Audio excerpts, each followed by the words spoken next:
The Rajasthan examination misuse for prevention of unfair means in recruitment act 2022। इसमें section 5 है prevention of leakage by person interested और engaged with examination work. परीक्षा कार्य में न्यस्त या उसमें लगे हुए व्यक्ति के द्वारा प्रकटन से रोकथाम, ये भी मैंने कल की क्लास में आपको डिटेल में बताया था, फिर भी इसको भी एक बार देख लो। मान लो कोई चीज़ आपको समझ में नहीं आई हो, कोई भी व्यक्ति लगा हुआ हो, चाहे वो एग्जामिनर हो, पेपर सेटर हो, प्रिंटिंग प्रेस हो, या पेपर का डिस्ट्रीब्यूशन के उस किसी काम में लगा हुआ हो, या सेंटर सुपरिटेंडेंट या सेंटर ऑब्जर्वर या इन्विजिलेटर या एग्जामिनर सब आ जाएंगे इसमें। सेक्शन 5 देखिएगा, no person who is interested और engaged with any work pertaining to public examination shall accept where he is permitted by virtue of his duties so to do directly or indirectly, divulge or cause to be divulged or make known to any other person any information or part thereof which has come to his knowledge by virtue of the work being so entrusted to him। धारा 5 देखिएगा, राजस्थान सार्वजनिक परीक्षा भर्ती में अनुचित साधनों की रोकथाम अध्युपाय अधिनियम 2022 की धारा 5 में कहा गया कि परीक्षा कार्य में न्यस्त या उसमें लगे हुए व्यक्ति के द्वारा प्रकटन से रोकथाम, ये सेक्शन 5 ये वाला, ऐसे व्यक्ति के द्वारा, इसके बारे में प्रोविजन करता है सेक्शन 5 की कोई भी व्यक्ति जो सार्वजनिक परीक्षा से संबंधित किसी भी कार्य में न्यस्त है या उसमें लगा हुआ है, सिवाय उस दशा के जहां वह ऐसा करने के लिए अपने कर्तव्यों के आधार पर अनुज्ञात हो, ऐसी सूचना या उसका भाग जो उसे इस प्रकार न्यस्त किए जाने वाले कार्य के आधार पर जानकारी में आया है, किसी भी अन्य व्यक्ति को प्रत्यक्ष या अप्रत्यक्ष रूप से प्रकट नहीं करेगा या प्रकट नहीं करवाएगा या नहीं बताएगा। कहने का मतलब है जो भी परीक्षा के कार्य में लगा हुआ है, सेक्शन 5 ये कहता है उस व्यक्ति को क्या, उन सारी बातों को कैसे रखना, सीक्रेट रखना, उनको वो लीक नहीं करेगा, ये ध्यान रखना है। सेक्शन 6 अनऑथोराइज्ड पर्सन और disclosure of question paper and answer sheet or OMR sheet in any form. प्रश्न पत्र देखो यहाँ सेक्शन 6 क्या कह रहा है, प्रश्न पत्र और उत्तर पत्रक या OMR शीट का किसी भी रूप में अप्राधिकृत कब्जा या प्रकटीकरण, सेक्शन 6 कहता है अनऑथोराइज्ड पोजीशन और disclosure of question paper and answer sheets और OMR शीट इन फॉर्म, किसी भी फॉर्म में हो, उनका डिस्क्लोज नहीं करेगा। देखिएगा section 6, no person who is not lawfully authorised or permitted by virtue of his duty to do so shall before the fixed for the distribution of question paper। धारा 6 राजस्थान सार्वजनिक परीक्षा भर्ती अनुचित साधनों की रोकथाम अध्युपाय अधिनियम 2022 की धारा 6 में कहा गया प्रश्न पत्र और उत्तर पत्रक और OMR शीट का किसी भी रूप में अप्राधिकृत कब्जा और प्रकटीकरण कोई भी व्यक्ति जो प्रश्न पत्रों के वितरण के लिए नियत समय से पूर्व ऐसा करने के लिए विधि पूर्वक प्राधिकृत नहीं है, जिससे अपने कर्तव्यों के आधार पर अनुज्ञा प्राप्त नहीं है, कहने का मतलब जिसको परमिशन नहीं है, ऐसा पर्सन क्या, अनऑथोराइज्ड पर्सन है। जैसे आप और हम में से कोई व्यक्ति एग्जामिनेशन कंडक्ट कराने वाली उस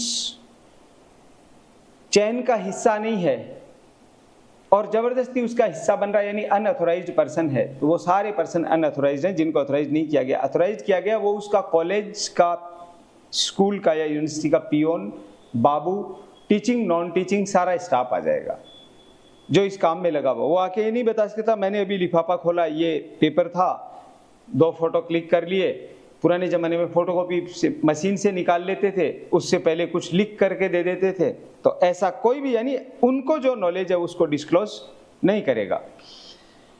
ए और बी दे रखा है। Section 6 subsection A, procure or attempts to procure or possess such question paper or answer sheet or OMR sheet any portion or copy thereof in any form.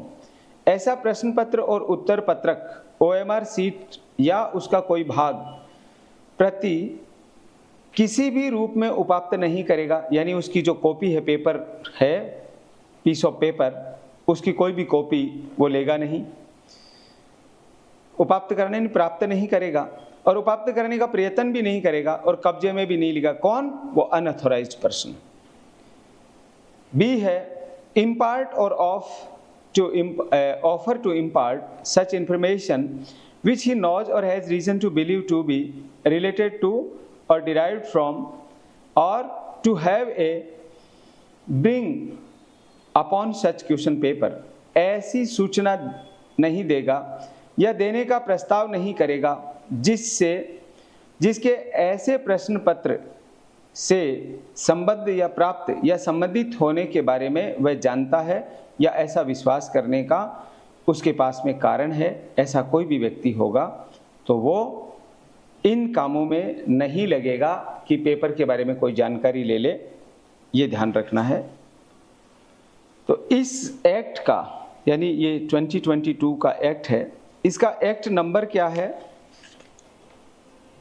Act number क्या है इसका? 6 ना?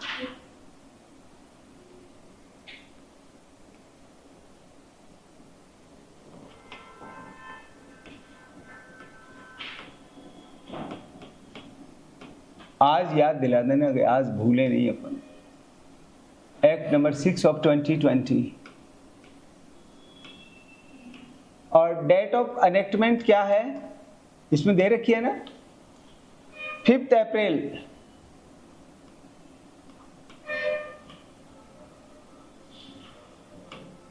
2020।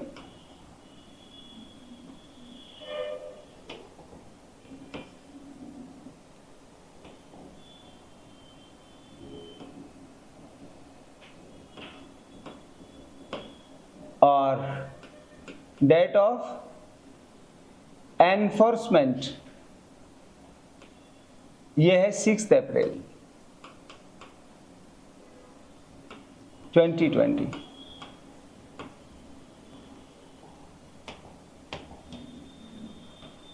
Act number 6 of 2020, हाँ 2022, yes.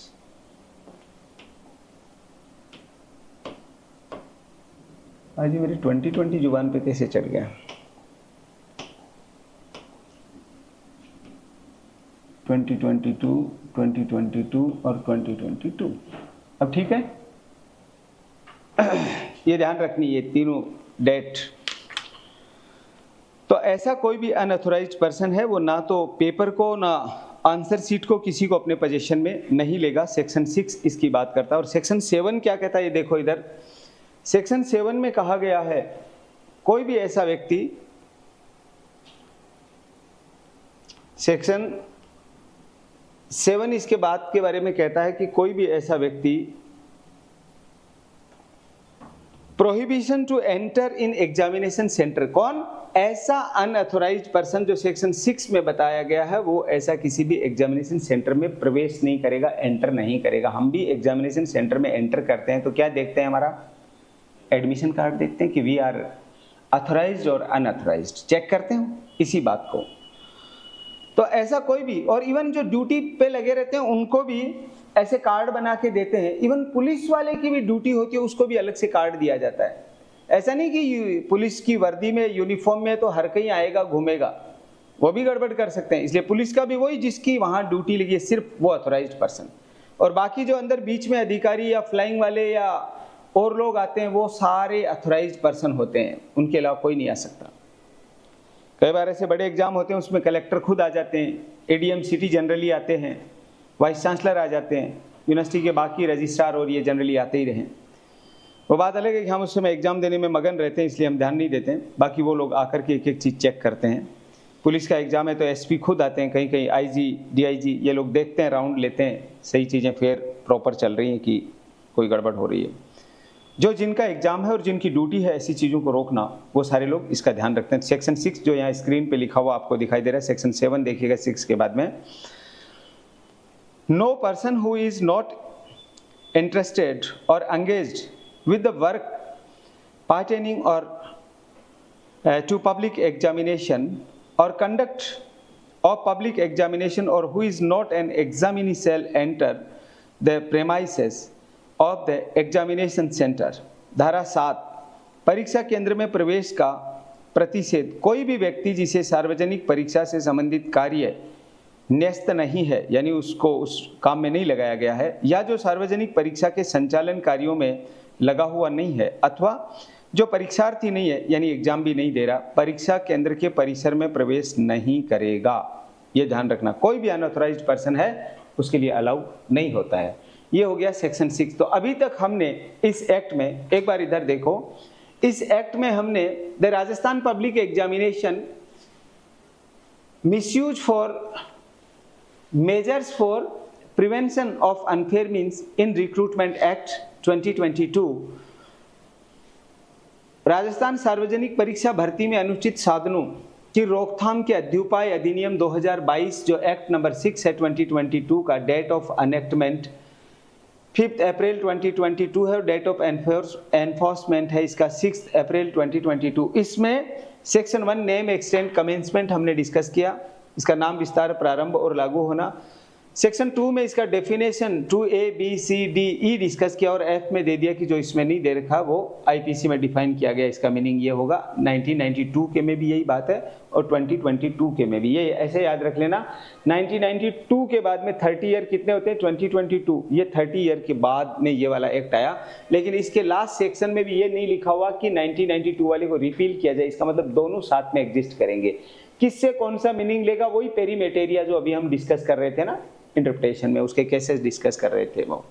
Section 3 में इसमें हमने discuss किया prohibition of use of unfair means अनुचित साधनों के उपयोग का प्रतिषेध। सेक्शन 4 में हमने डिस्कस किया possession and disclosure of question paper, प्रश्न पत्र का कब्जा और प्रकटीकरण। सेक्शन 5 में हमने डिस्कस किया prevention of leakage by person interested of engaged with examination work, परीक्षा कार्य में न्यस्त या उसमें लगे हुए व्यक्ति के द्वारा प्रकटन की रोकथाम।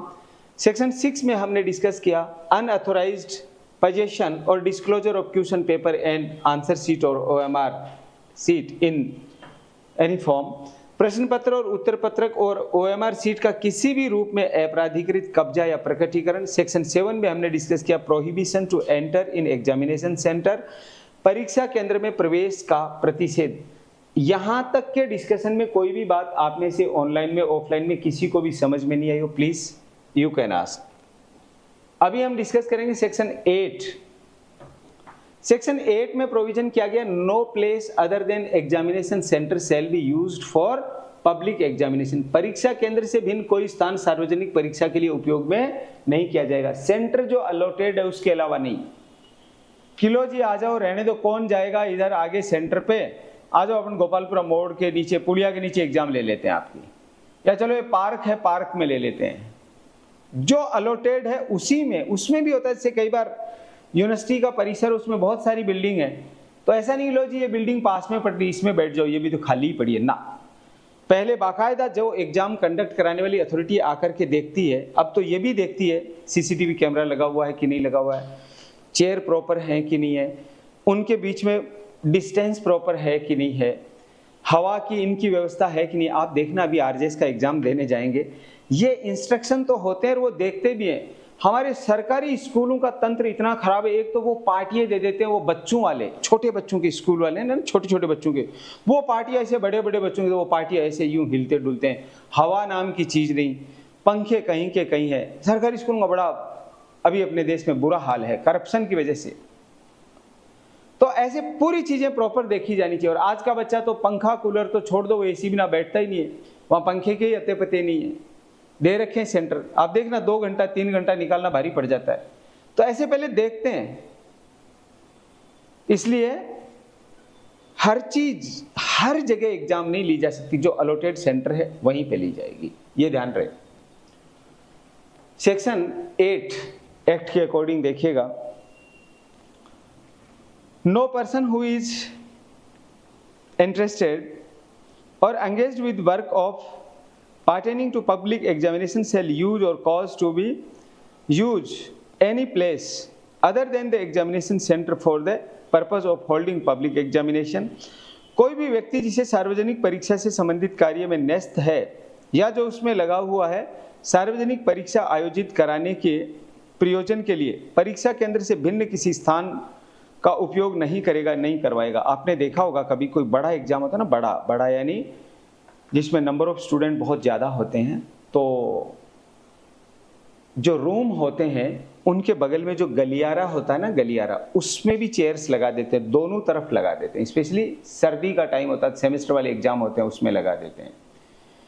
तो वो भी पहले दिखाते हैं उनको कि देखो साहब, कह दें कि गलियारे में डिस्टर्बेंस नहीं होगा क्या, इतने लोग आएंगे, इन्विजिलेटर आएगा, इस कमरे के बच्चे ये सब निकलेंगे, तो वो कहते हैं नहीं, डिस्टर्बेंस नहीं होने देंगे, सब अपना एग्जाम देंगे।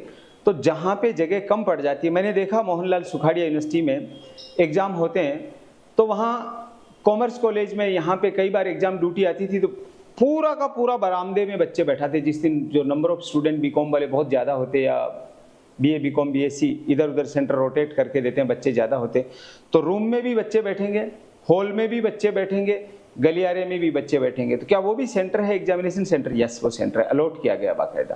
पहले देखते हैं, उन सब चीज़ों को देखते हैं, ज़्यादा धूप तो नहीं आएगी, बच्चों को दिक्कत तो नहीं है, डिस्टर्बेंस तो नहीं है, फिर लगता है हाँ नहीं है तो ही बैठाएंगे, अदरवाइज नहीं बैठेंगे। मान लो बाहर कोई ऐसा कंस्ट्रक्शन चल रहा है जिसकी वजह से बहुत ज़्यादा न्यूसेंस हो रहा है, तो फिर उस हिसाब से देखा जाता है, उसको बंद कराएंगे न्यूसेंस को। एग्जाम तो होगा बच्चों का, पीसफुल माहौल में होगा। मान लो किसी ने गाने बजा रखे हैं, किसी के शादी समारोह है, ऐसा न्यूसेंस है, रुकवाएंगे उसको, रोको भैया, एग्जाम जरूरी है, अभी बच्चों के एग्जाम है। इवन एग्जाम टाइम में तो आपके अड़ोस पड़ोस में भी कोई बजा रहा है तो पुलिस को फ़ोन कर दो, सीधा 100 नंबर पे फ़ोन लगाओ, कि मेरा सुबह पेपर है, मैं फेल हो जाऊंगा, इसको बंद कराओ, तुरंत बंद कराएगी पुलिस। किसी खुंदस निकालनी है वो नहीं निकालना है ना कि डीजे बजा रहे तेरी तो मैं बंद कराता हूँ, कि मेरा पेपर है। अगले पूछेंगे किसका पेपर है, अगले ये भी कहते लो एडमिशन कार्ड भेजो, देखें पेपर है क्या, तो भेज दो, ये लो साहब पेपर है, सुबह कल ही आरजेएस का पेपर है, देखो डीजे बजा रहे हैं यहाँ पे। तो ऐसा करवाया जा सकता है पीसफुल माहौल में। सेक्शन 9 क्या कहता है, तो हम अभी बात करें पेपर लीक ना हो, उसके लिए एग्जामिनेशन सेंटर में होगी, एग्जामिनेशन हॉल में होगी, हर कहीं पे बैठा के एग्जाम नहीं लेंगे। सेक्शन 9 देखिएगा, ऑफेंसेस बाय मैनेजमेंट इंस्टीट्यूशन और अदर्स, प्रबंध तंत्र संस्था और अन्य द्वारा अपराध। जयपुर में एक बार क्या हुआ, वो स्कूल वाला तो शायद हर बार ही करता था, पकड़ा गया, उसने उसके चक्कर में स्कूलें बना ली, यानी पूरा मैनेजमेंट मिला हुआ स्कूल का, पूरा का पूरा स्कूल का मालिक, सब लोग मिले हुए, एग्जाम चल रही, वो दाल बाटी बनवा रहा है, उनको कह रहा बस देसी घी का भोजन करो ताकि मास्टरों का ध्यान तो दाल बाटी में रहे और बच्चे अपनी बाटी पकाएं। तो पकड़ा गया बाद में। अब तो स्कूल की मान्यता सब चली गई, सीज भी हो गया। ये इधर था, शायद हमारे इधर झोटवाड़ा साइड में था। तो बाद में कहते हैं कि आज तक जितने एग्जाम करवाए वो सबका ही पेपर लीक करवाता था, सेंटर इसी नाम पे लेता था, तय था, ऊपर तक उसका कमीशन। ऐसे ऐसे चोरों को तो फांसी दे देनी चाहिए, गोली मारवा देनी चाहिए। गोली मरवाने का चलो नियम नहीं है, लेकिन एटलीस्ट डेथ सेंटेंस का तो डर दिखाना चाहिए। कानून में प्रावधान कर दो, कौन से सबको डेथ सेंटेंस मिल ही रहा है। भारत में कितनों को मृत्युदंड मिल रहा है, बहुत सारी धाराओं में 14 से ऊपर सेक्शन है आईपीसी में, हम डिस्कस करते हैं जिनमें डेथ सेंटेंस है। एक इसमें भी डाल देना चाहिए था डेथ सेंटेंस। एक क्या मौत का डर सबसे बड़ा होता है, वो दिखाना चाहिए उनको, देखो तुम्हें फांसी की सजा भी हो सकती है। और वैसे बच्चों की जिंदगी से खिलवाड़ कर रहे हैं आप लोग, यहाँ बैठ के मेहनत कर रहे हैं और कोई पेपर ले जाए फोकट में, जिसने देखा नहीं, ऐसे ही कोर्ट में घूम रहा है और पता चल गया यार वो जज बन गया यार, उसको कुछ आता ही नहीं था। ऐसा जुडिशरी में होता नहीं, होगा भी नहीं, और भगवान करे होना भी नहीं चाहिए। तो ऑफेंसेस बाय मैनेजमेंट इंस्टीट्यूट और अदर्स, मैनेजमेंट वाले खुद गड़बड़ करें तो उसके बाद उन पे भी नकेल कसी गई है इस एक्ट के द्वारा। देखिएगा section 9 subsection 1, whenever an offence under this act has been committed by management or institution or limited liability partnership, इसको LLP बोलते हैं ना, कई कंपनियां भी बनाते हैं ऐसे LLP, limited liability partnership company. जिस कंपनी में हम 2, 3, 4 या 5 लोग हो गए, इनकी लिमिटेड लाइबिलिटी है। तो ये लो के स्टूडेंट को ध्यान रखना चाहिए। एग्जाम में, इंटरव्यू में कोई भी पूछ ले LLP क्या है, तो हमने बोले यार LLP क्या है, हमने तो LNT का नाम सुना था, LNT जो है ना बड़ा बड़ा वजन उठाती है, LNT की वो जो पोकलेन वगैरह बनती है, यार वो सुना था। ये LLP क्या आ गया? LLP अपने कंपनी लॉ में कंपनीज बनाते हैं, इसमें है अपने ये श्वेता जी आते हैं और अंकिता जी आते हैं ना क्लास में, अंकिता जी और के कंपनी, ऐसे में इनको डिस्कस कर रहा था कि कंपनी बनाए कैसे। उन्होंने कहा सर LLP बना लो, हमने तो LLP बना रखी है। LLP यानी लिमिटेड लाइबिलिटी पार्टनरशिप। और other every person who at the time the offense was committed was in charge of or was responsible to the management or institution or limited liability partnership or other for conduct of the business of the management or institution or limited liability partnership or other, as well as the management or institution or limited liability partnership or others shall be deemed to be guilty of the offense and shall be liable to be proceeded against the punished accordingly। देखिएगा धारा 9 की उपधारा 1, जब कभी प्रबंध तंत्र या संस्था या समिति सीमित दायित्व भागीदारी, कौन कौन?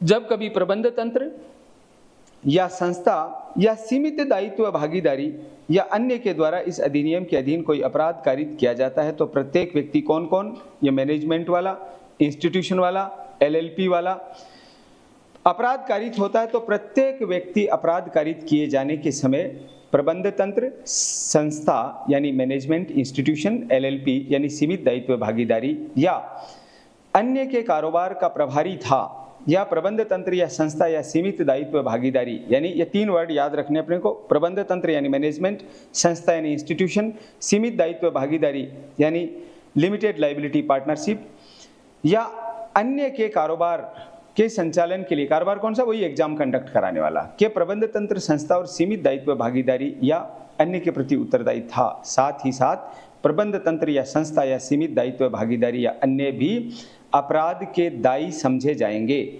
स्वयं के विरुद्ध कार्रवाई किए जाने के दायी होंगे और तदनुसार दंडित किए जाएंगे। कौन? ये तीनों के तीनों लोग। सेक्शन 9 ये कहता है, ये प्रबंध तंत्र यानी ये मैनेजमेंट वाले लोग, ये प्रबंध तंत्र यानी ये मैनेजमेंट के लोग, इधर ये प्रबंध तंत्र हो गया ये वाले, और इंस्टीट्यूशंस यानी ये संस्था वाले, और LLP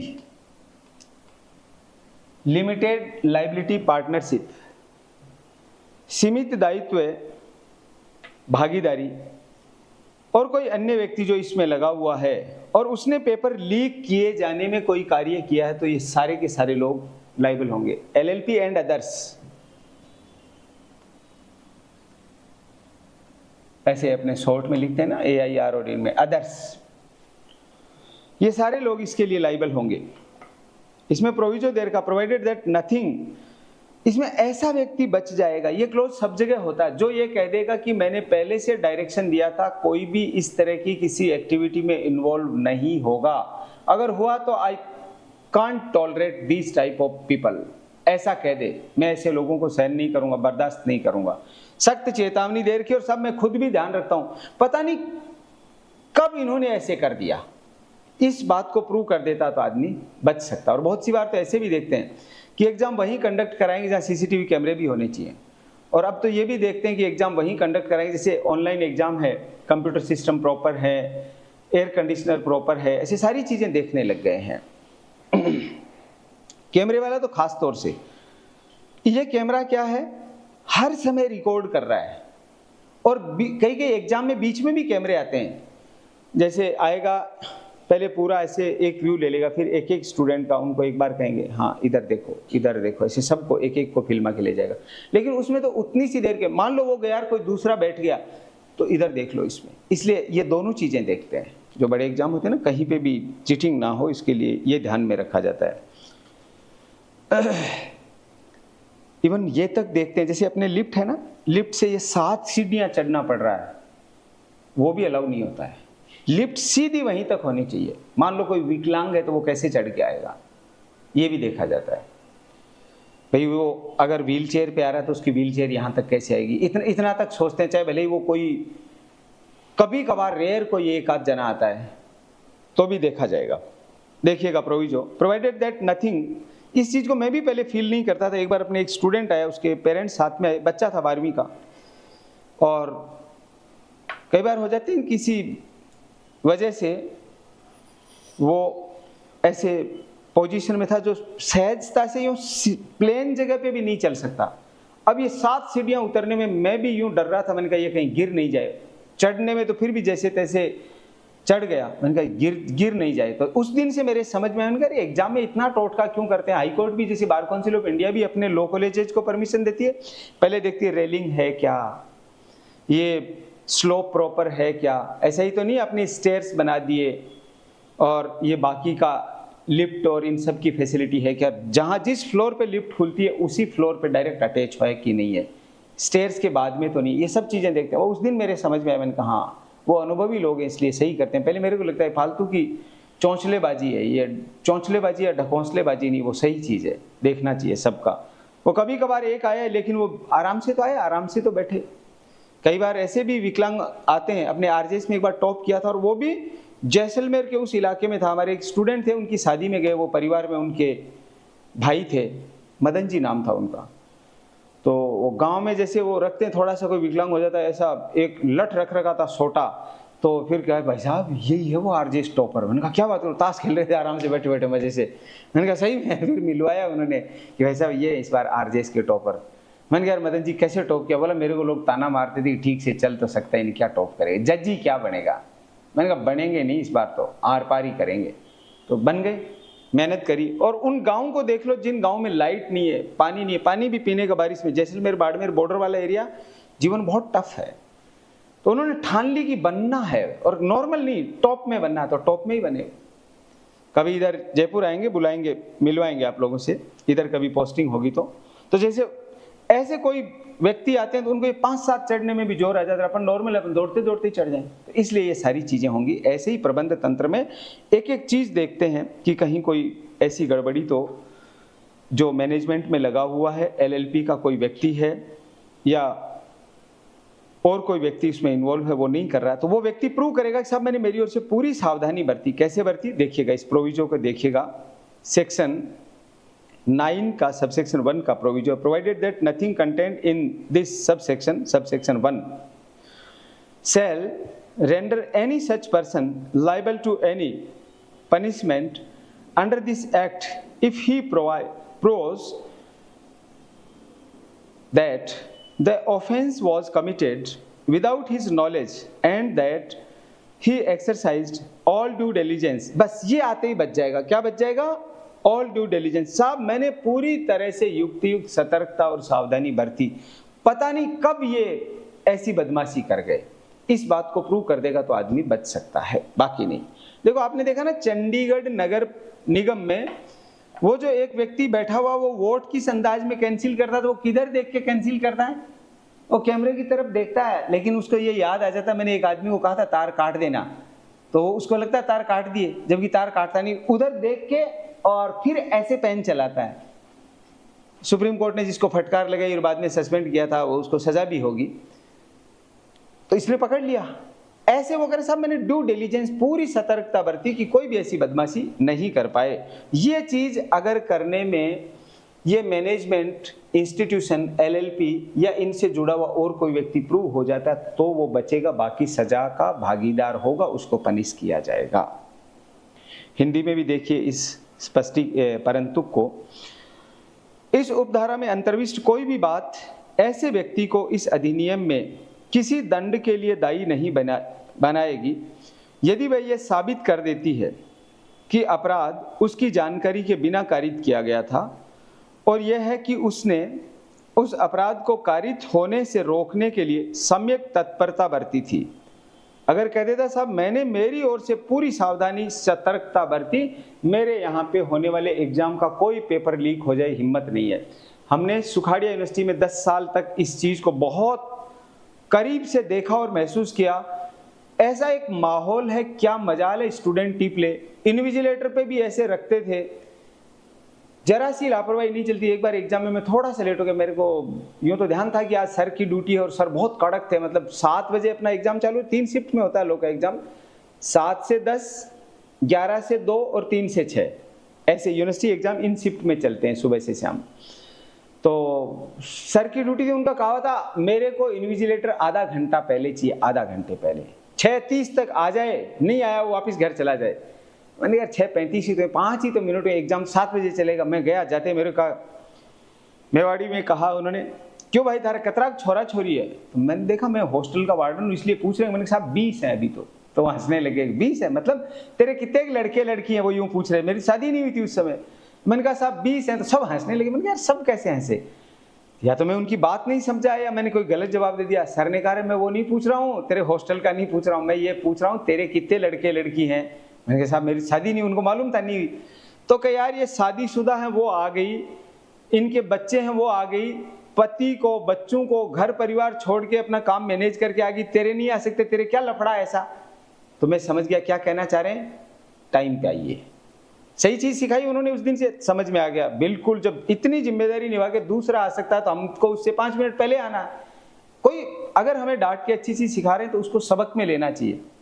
बाद में सर वीसी भी बने थे, फिर उनकी डेथ हो गई थी किसी कारण से, स्वास्थ्य कारण से, वरना आज भी किसी यूनिवर्सिटी के वाइस चांसलर होते, क्योंकि बीजेपी आ गई अब तो वाइस चांसलर बन नहीं थे, तो ऐसा हो जाता। तो वहां हमने ऐसे स्ट्रिक्ट, एक नहीं सारे ऐसे के ऐसे ही देखे, चाहे वो किसी भी आइडियोलॉजी को फॉलो करते हैं, चाहे वो कम्युनिस्ट विचारधारा को फॉलो करते हैं, कांग्रेस विचारधारा को फॉलो करते हैं या संघ भाजपा को फॉलो करते हैं, सब ऐसे स्ट्रिक्ट। क्यों? उनसे पहले वालों ने ऐसी परिपाटी चलाई थी। Full strictness means, strict means strict, examination में गड़बड़ नहीं, क्लासेस में गड़बड़ नहीं। बाकी यूनिवर्सिटी का सीन देखते हैं तो हमें लगता है बहुत सही जगह काम करके अच्छे लोगों को देखा। तो वो क्या करते थे, ड्यू डिलिजेंस, पूरी सतर्कता बरतते और कहते थे चाहे किसी का बाप ही आ जाए, दादा नहीं दादा का बाप आ जाए, मेरे से बड़ा कोई दादा है क्या? वो यही कहते थे, कोई बड़ा दादा है उसको बोल देना कि मैं बैठा हूं यहाँ पे। और वो थे वैसे, दादाओं के दादा थे कि कोई भी आ जाए बोल देना मैं बैठा हूं यहाँ पे, ऐसे। तो वो क्या थे, वो कोई गुंडागर्दी नहीं फैलाते थे, वो यूं दिखाते थे यहाँ बदमाशी नहीं चलेगी। जैसे जोधपुर में इधर धमका देते हैं, अगर आप इन्विजिलेटर और आपने कोई पेपर पकड़ लिया तो बाहर आते ही आपका सर फूटना तय है। उधर क्या मजाल है, चू नहीं बोलता था बच्चा, यूं कहता हाँ ठीक है सर, सॉरी सर, बस यही होता था। होते थे कई कई बदमाश, लेकिन क्या हो गया, वो क्या था, ड्यू डिलिजेंस। आपने युक्तियुक्त सतर्कता सावधानी बरती, इसके बाद भी गड़बड़ हो गई तो फिर ऐसे लोगों को पनिश नहीं किया जाता। ये एक्ट सेक्शन का ये कहता है, ठीक है। सेक्शन 9 का सबसेक्शन 2 है, notwithstanding anything contained in subsection 1 where an offence under this act has been committed by management or institution or limited liability partnership or others, and it is proved that the offence has been committed with the consent or convenience or is attributable to any neglect on the part of any director, partner, manager, secretary or other officer of the management or institution or limited liability partnership or others.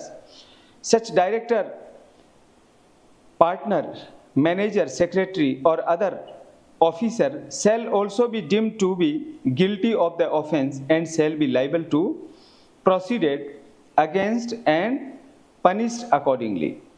धारा 9 की उपधारा 2 में कहा गया, उपधारा 1 में अंतर्विष्ट किसी बात के होते हुए भी, कौन सी, ऊपर जो 9 हमने डिस्कस किया, 9 का सबसेक्शन 1 डिस्कस किया, ये उसकी बात कर रहा है कि उपधारा 1 के होते हुए भी जहां इस धारा यानी धारा 9 के अधीन कोई अपराध किसी प्रबंध तंत्र, ये मैनेजमेंट वाला, संस्था, इंस्टीट्यूशन, सीमित दायित्व भागीदारी LLP, अन्य के द्वारा या और अदर्स द्वारा कारित किया गया है, ये साबित हो जाता है कि अपराध प्रबंध तंत्र यानी मैनेजमेंट, संस्था, इंस्टीट्यूशन, सीमित दायित्व भागीदारी LLP या अन्य और अदर्स किसी निदेशक, भागीदार, प्रबंधक, सचिव या अन्य अधिकारी की सहमति या मौनानुकूलता या उसके उनकी किसी उपेक्षा के फलस्वरूप कारित किया गया। उपेक्षा के कैसा? जैसे मैंने अभी जिन सर का एग्जाम्पल दिया वो यूं सोचते कि ठीक है मेरे जो बंदे हैं वो आराम से आए, 7 बजे तक आ जाएं, कोई नहीं यार 7 बजे एग्जाम चालू होता, मैं आधों को डरा के रखूंगा, आधे टाइम पे आ जाएंगे तो एक रूम में 2 की ड्यूटी है, एक तो आ ही जाएगा ना। वो सबको एक छड़ी से हाँकते थे। हमसे ज़्यादा करीबी उनका कोई शायद ही होता होगा, उस समय कोई यूनिवर्सिटी में बहुत कम ही लोग होंगे जो ऐसे थे जिनको ऐसे हड़का देते थे, दूसरों को कितना हड़काते होंगे। वो सबको एक छड़ी से, ऐसा नहीं दूसरों को तो डांट दिया और अपने वालों को छूट दे रहे, फिर उससे डिसिप्लिन नहीं बनता कभी भी, एक जैसा चलो। तो ये ऐसे लोग जो उसमें मैनेजमेंट में लगे हुए हैं, प्रबंधक हैं, सचिव हैं, क्या कर रहे हैं? या तो सहमति दे रहे हैं या मौनानुकूलता यानी चुप हैं, या अपनी कंसेंट देते हैं, हाँ ठीक है ऐसा कर लो। उनकी किसी उपेक्षा के फलस्वरूप कारित किया गया है तो ऐसा निदेशक, भागीदार, प्रबंधक, सचिव या अन्य प्राधिकारी अपराध के दोषी समझे जाएंगे और स्वयं के विरुद्ध कार्रवाई किए जाने के दायी होंगे और तदनुसार दंडित किए जाएंगे। अगर उनमें से कोई भी मैनेजमेंट का इंस्टीट्यूशन और एलएलपी और अदर्स, इनकी अगर कंसेंट है यानी सहमति है, इनकी मौनानुकूलता है, ये बोलते नहीं है, उनको मालूम है कि ऐसा हो रहा है फिर भी चुप हैं, तो ये लाइबल होंगे। ड्यू डिलिजेंस वही एकमात्र कारण है जो इनको बचाएगा। सेक्शन 9 इस बात के बारे में प्रोविजन करता है। सेक्शन 10 में पेनल्टीज, शास्ति, किसके बारे में पेनल्टीज है? इधर देखिए, ये जो सेक्शन 3, 4, 5, 6, 7, 8, 9, इनमें जो ऑफेंस हो रहा है, कहां से? फ्रॉम 3 to 9, उनके दंड के बारे में बता रखा है। शास्ति यानी पेनल्टी, सैंक्शंस, इसके बारे में बता रखा है। सेक्शन 10 देखिएगा, एग्जाम में बहुत बार पूछा जाता है और यही एकमात्र सेक्शन है, सेक्शन 10, जो ये कहता है कि कितना पनिशमेंट दे दिया इसमें, LI तक का। मैं कह रहा हूं थोड़ा सा और जोर लगाते, डेथ तक का कर देते तो ठीक रहता, क्योंकि तो बच्चों के जीवन और मरण का प्रश्न है। ऐसे लोगों की वजह से बच्चे एग्जाम में, कुछ बच्चे, ऐसे बच्चों का भी कमजोर दिल का नहीं होना चाहिए, बहुत मजबूत दिल का होना चाहिए। भाई आप लोगों को क्या तकलीफ है, घर पे माता पिता बैठे हैं, पूरा जीवन आगे बढ़ा, इसलिए आपको तो एकदम जिंदा दिल, शेर दिल होकर जिंदगी जीनी चाहिए। जब पूरी जिम्मेदारी आ जाएगी तब भी वैसा ही दिल रखना, कच्चे पच्चे दिल रखने नहीं चाहिए। एग्जाम में फेल हो गया, क्या फर्क पड़ता है? धीरू भाई अंबानी कितने पढ़े हुए थे, सचिन तेंदुलकर कितना पढ़ा हुआ है, तो इससे कोई फर्क नहीं पड़ता है ना। कोई बहुत एक क्लास में हो गया, अगली बार पास हो जाएगा, कोई बड़ी बात नहीं होती। इसलिए किसी एग्जाम में थोड़ा 2 नंबर कम आ गया, 1 ज़्यादा आ गया, फेल हो गया, बच्चे गलत कदम उठा लेते हैं, आत्महत्या तक के नहीं उठाने चाहिए। तो इसलिए कोई बच्चे एग्जाम में फेल हो जाते हैं बेचारे। कई तो ऐसे गरीब होते हैं, इधर के जैसलमेर, बाड़मेर, इधर की कई घटनाएं पढ़ते हैं, बाकी जगह भी हैं, सब जगह ऐसे, उधर की कई अखबारों में आई, इसलिए मैं जैसलमेर बाड़मेर का नाम ले रहा हूँ। गरीबी तो कहीं पे भी हो सकती है, सब जगह होती ही है। तो वो बच्चे कहते हैं साहब हम तो, हमारी, कोई कहता है खेत गिरवी रख के आए जो किसान है, कोई और कोई प्रॉपर्टी है वो गिरवी रख के आए, कोई कह रहे हम माँ के गहने गिरवी रख के आए, कोई कह रहे पत्नी के गहने गिरवी रख के आए हैं। तो ऐसे लोग आके पढ़ते हैं और फिर एग्जाम में पेपर लीक हो गया, बच्चा फेल हो गया, और ऐसे कोई बच्चा गलत कदम उठा गया, तो ऐसे लोगों को भी फांसी दी जानी चाहिए, ऐसा मेरा व्यक्तिगत मत है। और इसमें कोई गलत भी नहीं है, जिसकी वजह से कोई लोग मर रहे हैं उसको फांसी पे टांगो। तो डेथ सेंटेंस कर देना चाहिए था, लेकिन LI तक का किया। और हमारा जो सेंट्रल लॉ है ना, सेंट्रल लेजिस्लेशन, इसके बाद आया है, ये 22 का है, वो 23 का है, उसमें 10 ईयर तक का मैक्सिमम पनिशमेंट है। जैसे हमारा 1992 वाले में था ना, वैसे है इसमें LI तक का है। ऐसा पूछा जाता है एग्जाम में, एक एक पनिशमेंट को ध्यान से देखेंगे। देखिएगा सेक्शन 10, क्योंकि आगे का भी काफी बड़ा है, तो आज हम ये पनिशमेंट दिला के इस डिस्कशन को पूरा करेंगे और फिर आपका टेस्ट पेपर लेंगे। सेक्शन 10 देखिएगा, subsection 1, if any examinee includes indulges in, किस में लगा हुआ? Unfair means as defined under section 2F1। अब अगर एग्जामिनर पूछ ले कि ये अनफेयर मीन्स कहाँ डिफाइन किया गया, सीधा उत्तर यहाँ पड़ा है। एग्जामिनर ऐसे ही क्वेश्चन उठाता, सीधा का सीधा उठा लेगा और अपने को दे देगा। इसको अंडरलाइन कर लो। एग्जामिनी इंक्लूड्स अनफेयर मीन्स, कोई भी एग्जामिनी है, includes unfair means as defined under section 2F1, यानी सेक्शन 2 का सबसेक्शन F का क्लोज 1, सेल बी लाइबल, इसमें यही पूछेगा इस, या फिर ये पूछ लेगा 2(1)F में कितनी सजा है, पनिशमेंट क्या, ये उठा के पूछ लेंगे। तो देखिएगा, shall be liable to punishable with imprisonment of either description for a term which may extended to 3 years and shall also be liable to fine which shall not be less than 1 lakh। देखो fine कम से कम 1 लाख किया है, कितनी अच्छी बात है ये। आज के ज़माने में 1 लाख आप और हमारे लिए बड़ी रकम है, लेकिन जो ऐसे करोड़ों में पर्चा खरीद के लाखों में बेच रहे हैं उनके लिए क्या है लाख रुपया। 1 लाख से तो नीचे पेपर ही नहीं बेच रहे हैं, तो ऐसों में तो करोड़ देना चाहिए, कम से कम 1 करोड़ कम से कम करना चाहिए ऐसे लोगों पे। आगे कर रखा 10-10 करोड़ तक कर रखा, अभी आएगा वो भी। In case of default of payment of fine, अगर वो फाइन जमा नहीं कराते हैं जो कम से कम 1 लाख रुपया है, such examinee shall also be liable to be punished with imprisonment of either description for a term 9 month. अगर वो 1 लाख रुपए तक का फाइन जमा नहीं कराएगा तो उसको 9 महीने और जेल में रहना पड़ेगा, बिकॉज ऑफ फाइन डिपॉजिट करवाने के डिफॉल्ट रहने में। जबकि हमारे यहाँ क्या है, 50 रुपए तक कोई व्यक्ति जमा नहीं कराएगा तो उसको कितनी सजा देती है आईपीसी, 1 महीना नहीं 2 महीना देती, 50 में 2 महीना।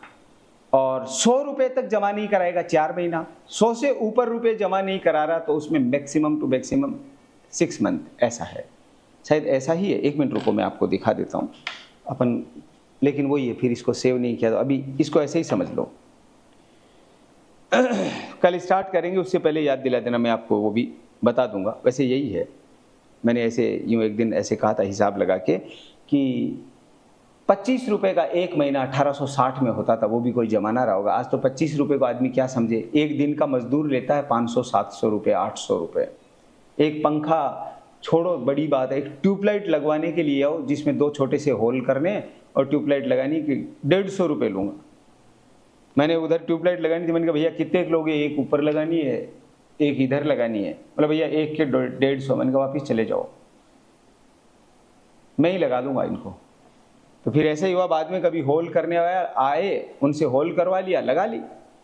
लेकिन वो सही बोले, शहर में लेते हैं और यहाँ खर्चा होता, वो गलत नहीं बोल रहे थे। ऐसा नहीं कि अपने से गलत बोले, ठीक है अपने को लगानी आ रही थी इसलिए क्यों उनको 150 रुपये दें, क्योंकि गांव में तो हर चीज़ के लिए इलेक्ट्रीशियन आता नहीं है, इसलिए गांव का आदमी छोटा मोटा जुगाड़ करता रहता है। तो ऐसे ये ट्यूबलाइट लगा लेना, बल्ब लगा लेना, फैन लगा लेना, इनमें दिक्कत नहीं होती है। बाकी ज़्यादा टफ काम आ जाए तो फिर करवाना ही होता है। सेक्शन 10 में अगर आपको पनिशमेंट पूछ लेंगे कि एग्जामिनी है वो अनफेयर मीन्स में इन्वॉल्व है, जिसको डिफाइन किया गया 2F1 में, इसका पनिशमेंट कितना है तो 3 ईयर और फाइन 1 लाख मिनिमम है, और फाइन जमा नहीं कराएगा तो 9 month. Please keep in mind, याद रखना, इसको पूछा जाता है। सेक्शन 10 का सबसेक्शन 2 है, if any person including examinee, कोई भी पर्सन हो including examinee, whatever interested or authorized with the conduct of public examination or not in conspiry or otherwise includes or attempts to induce in unfair means as defined in section 2F का second, किसका 2 section 2 का F का second, इधर देखिएगा, ये section 2F का second इसकी बात कर रहा है। एक मिनट देखो ना, 2F का सेकंड है क्या, जहां दिया हो ना वहां देख लेना चाहिए। तो ये दे रखा, देखो 2F का फर्स्ट, सेकंड, थर्ड, फोर्थ, ठीक है। तो ये इसका सेकंड क्या कह रहा है, और ये एग्जाम में पूछेगा आपको, मैं पहले कह रहा हूं, इनको पक्का कर लेना। 2F का सेकंड, अभी 23 जून को एग्जाम इसका नहीं आएगा, इसका आएगा 2025 की जनवरी में। कौन सा, एपीओ प्री, उसमें पूछेंगे आपको। और कंट्रावेंसेज 2F second or contravenes or abets to contravene any of provision of this act shall be punished with imprisonment of either description for a term which shall not be less than 10 year। जो ऊपर subsection 1 में imprisonment कितना था जी? 3 year minimum, यहां बढ़ के कितना हो गया? 10 year, which may extended to imprisonment for life. इसलिए ध्यान रखना, पूछ लेते हैं एलआई तक कहां दे रखा। और एक चीज मैंने आपको कही थी, इसमें आईपीसी में भी हम डिस्कस कर रहे हैं, एलआई का पेयर होता है जनरली 10 ईयर, कहीं कहीं एक्सेप्शनली 7 ईयर, बाकी जनरली 10 ईयर। ये दोनों इसमें दे रखा है कि सेक्शन 2 का सबसेक्शन एफ का क्लोज सेकंड है, उसमें अगर दिया हुआ है वो पनिशमेंट, वो ऑफेंस करेगा तो मिनिमम 10 ईयर टू एलआई का पनिशमेंट दिया जा सकता है। And shall also be liable to fine, fine कितना है? Which shall not be less than 10 lakh, जो ऊपर 1 लाख था वो बढ़ के यहाँ 10 लाख हो गया, but which may extended 10 crore rupees, 10 lakh से लेकर 10 करोड़ रुपीज तक। क्योंकि मैंने आपको पहले ही कहा, पेपर जो लीक होता है वो किस में होता है? करोड़ों में होता है, करोड़ों में। लाख 2 लाख में तो बात ही नहीं करते, 10-20 लाख तो मिनिमम एक एक से ले लेते हैं लोग, इसलिए 10 करोड़ मैक्सिमम। ये याद रखना है, बहुत कठोर सजा, इतना फाइन कहीं पे भी हमें आईपीसी में कहीं देखने को नहीं मिलेगा। ये 2022 का एक्ट है, इवन सेंट्रल लेजिस्लेशन जो 2023 का उसमें भी नहीं है। And in case of default of payment of fine, such person shall also be liable to be punished with imprisonment of either description for a term of 2 year। अगर वो पैसा fine का जमा नहीं कराएगा तो ऊपर वाले में 9 मंथ एडिशनल इम्प्रिजमेंट था, यहाँ पे कितना है? 2 year additional, because of fault. किसका? फाइन का फॉल्ट है कि वो जमा नहीं करवा रहा फाइन, इसलिए। हिंदी में देखिए इसको, परीक्षार्थी को सम्मिलित करते हुए, यानी परीक्षार्थी सहित कोई भी व्यक्ति, चाहे सार्वजनिक परीक्षा संचालित करने के कर्तव्य के लिए न्यस्त या प्राधिकृत किया गया हो या नहीं, षड्यंत्र या अन्यथा धारा 2 उपधारा 6 का खंड 2 में यथा परिभाषित अनुचित साधनों में लिप्त होने का प्रयास करता है, इस अधिनियम के किन्हीं उपबंधों का उल्लंघन करता है, उल्लंघन करने का दुष्प्रेरण करता है, वह दोनों में से किसी भांति के कारावास से जिसकी अवधि 10 वर्ष से कम की नहीं होगी और आजीवन कारावास तक हो सकेगी, याद रखना है। और जुर्माना जो 10 लाख रुपए से कम का नहीं होगा, जो 10 करोड़ रुपए तक का हो सकता है, ये भी याद रखना, दंडित किया जाएगा। और जुर्माने के संदाय में व्यतिक्रम करने पर ऐसा व्यक्ति, यानी जुर्माना जमा नहीं कराता है तो ऐसे व्यक्ति को किसी भी भांति का, यानी सिंपल या रिग्रेस इम्प्रिजमेंट है, वो 2 ईयर तक का इम्प्रिजमेंट दे सकता है। तो इतने में ये जो सेक्शन 10 है, इसका सबसेक्शन 1 और 2 है, इनमें से कोई एक क्वेश्चन आने की स्ट्रॉन्ग पॉसिबिलिटी है, एपीओ का प्री जो जनवरी में होना है उसमें। इसमें प्रोविजो दे रखा, प्रोवाइडेड दैट द कोर्ट में for any adequate and special reason to be recorded in the judgment impose a sentence of imprisonment for a term of less than 10 years। परंतु न्यायालय निर्णय में अभिलिखित किए जाने वाले किन्हीं पर्याप्त या विशेष कारणों के लिए 10 वर्ष से कम की अवधि के लिए कारावास का दंड अधिरोपित कर सकेगा। ये भी एग्जाम में पूछा हुआ क्वेश्चन है, आपको भी पूछा जा सकता है कि क्या कोर्ट चाहे तो 10 साल दे रखा ना, 10 से कम की सजा नहीं, क्या 10 से कम की भी दे सकता है, लेकिन कोर्ट को उसके लिए वो स्पेशल रीजन वो मेंशन करने पड़ेंगे कि इसलिए हम इनको लेस देन 10 दे रहे हैं, जबकि एक्ट में दे रखा है 2F के सेकंड में 10 से कम की सजा हो ही नहीं सकती, लेकिन प्रोविजो में ऐसे कह दिया अगर ऐसा कोई मामला हो। वैसे ऐसा प्रोविजो डालना ही नहीं चाहिए था, फिर भी कई बार होता है कि ऐसा कोई रीजन हो जाए तो इसको ध्यान में रखना है। अब सेक्शन 10 में सिर्फ 2 बातें हमने डिस्कस की है, सैंक्शंस या पेनल्टीज या शास्ति या दंड। इसमें 2F के 1 में कितना पनिशमेंट है? 3 ईयर, और फाइन दे रखा है 1 लाख तक फाइन हो सकता है, ठीक है, ऐसा ही दे रखा। 2F के सेकंड में कितना दे रखा है? 10 टू LI और 1 करोड़ टू 10 करोड़ फाइन। यहां तक कोई बात आप में से किसी को नहीं समझ में आई हो तो आप पूछ सकते हैं। अब देखिएगा section 11, last but not least, बाकी को कल करेंगे लेकिन 11 तो आज देखेंगे। डिबारमेंट ऑफ कन्विक्शन, ये बड़ी चीज है। ये वो जो फाइन वाइन है ना, उससे बड़ी चीज़ है। एक लड़का था, साइंस से था और नेट के एग्जाम में नकल करता हुआ पकड़ा गया। उसने अपनी जगह ऐसे व्यक्ति को बैठाया जो ऑलरेडी नेट किया, ऑब्वियसली उसी को बैठाएगा जिसको नॉलेज है। जब पकड़ा गया तो जो पहले नेट किया हुआ उसकी भी नेट कैंसिल कर दी और उसकी भी कैंसिल कर दी, और दोनों को हमेशा के लिए एग्जाम से क्या कर दिया, डिबार कर दिया फॉर लाइफ टाइम। दे ही नहीं सकते आप ऐसे गड़बड़ी कर रहे हो, इतने अच्छे एग्जाम में भी आप बदमाशी कर रहे हो। और ऐसा सब एग्जाम में होता है, ये होना भी चाहिए, इवन अपने एकेडमिक एग्जाम में भी होता है। कोई ज़्यादा बदमाशी करता, आरपीएससी पहले लिख के देती है, अगर कोई नकल करते हुए पाया गया, भविष्य के लिए उसको सारी आरपीएससी द्वारा कंडक्ट होने वाली एग्जाम के लिए क्या कर देंगे, डिबार कर देंगे, तभी लोग रुकते हैं। एंड 11 देखिएगा section, an examinee who has been convicted of an offence under the provision of this act shall be debarred from taking any public examination for a period of 2 year। 2 year नहीं, life time करना चाहिए ऐसे लोगों को। ये 2 year भी गलत किया, लाइफ टाइम बाहर करो ना इनको। 2 साल में कौन से बूढ़े हो जाएंगे, वापिस आ जाएंगे 2 साल तैयारी करके। तो धारा 11, दोष सिद्धि पर विवर्जन। कोई परीक्षार्थी जिसे इस अधिनियम के उपबंधों के अधीन किसी अपराध के लिए दोष सिद्ध ठहराया जाता है, उसे 2 वर्ष की कालावधि के लिए सार्वजनिक परीक्षा देने से विवर्जित किया जाएगा। इसका मतलब ये हुआ कि हो सकता है कोई थोड़ा बहुत कोई हरकत की हो तो उसको ऐसे बड़ी सजा से नहीं, रौंद करके कम से कम 2 साल के लिए डिबार कर दो, इतने में वो भी उसकी लाइन लेंथ ठीक हो जाएगी। अपने राजस्थानी में कहते हैं कि गुणिये में आ जाएगा वो भी, तो गड़बड़ नहीं करेगा।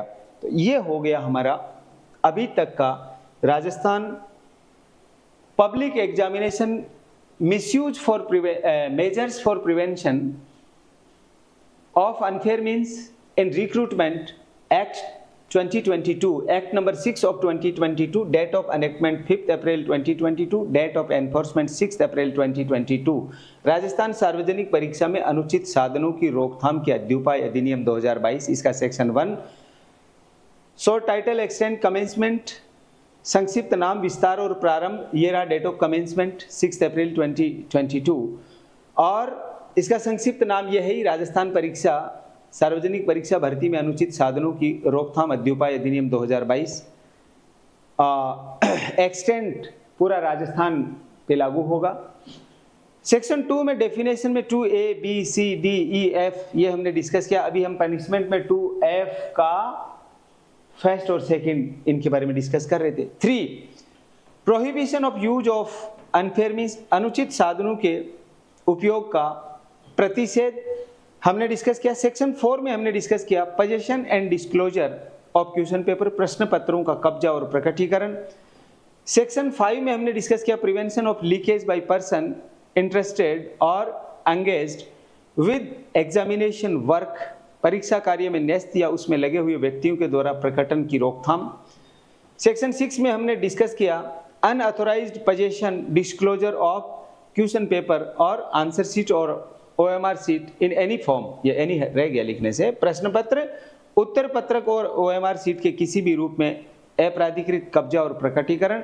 सेक्शन 7 में हमने डिस्कस किया prohibition to enter in examination centre, परीक्षा केंद्र में प्रवेश का प्रतिषेध। और सेक्शन 8 में हमने डिस्कस किया no place other than examination centre shall be used for public examination, परीक्षा केंद्र से भिन्न कोई भी स्थान सार्वजनिक परीक्षा के लिए उपयोग में नहीं लाया जाएगा। सेक्शन 9 में हमने डिस्कस किया offences by management institution LLP limited, liability partnership and others, प्रबंध तंत्र संस्था या अन्य द्वारा अपराध। और सेक्शन 10 में हमने डिस्कस किया पेनल्टीज, इसमें शास्तियाँ यानी दंड, इसके बारे में 2F का फर्स्ट और 2F का सेकंड ये डिस्कस किया। और सेक्शन 11 में अभी हमने डिस्कस किया डिबारमेंट और कन्विक्शन, दोष सिद्धि पर विवर्जन, डिबारमेंट ऑन कन्विक्शन, दोष सिद्धि पर विवर्जन। कल हम सेक्शन 12 और इससे आगे का डिस्कशन करेंगे। ऑनलाइन में ऑफलाइन में आप में से किन्हीं का डाउट हो राजस्थान पब्लिक एग्जामिनेशन एक्ट 2022 के बारे में तो पूछ सकते हैं। ये हम युवान लॉ इंस्टीट्यूट के यूट्यूब चैनल पे भी अपलोड करेंगे। आप में से और कोई गाइडेंस चाहिए, किन्हीं को आवश्यकता हो, किसी रिक्वायरमेंट हो तो आप कांटेक्ट कर सकते हैं 8306969794। नमस्कार।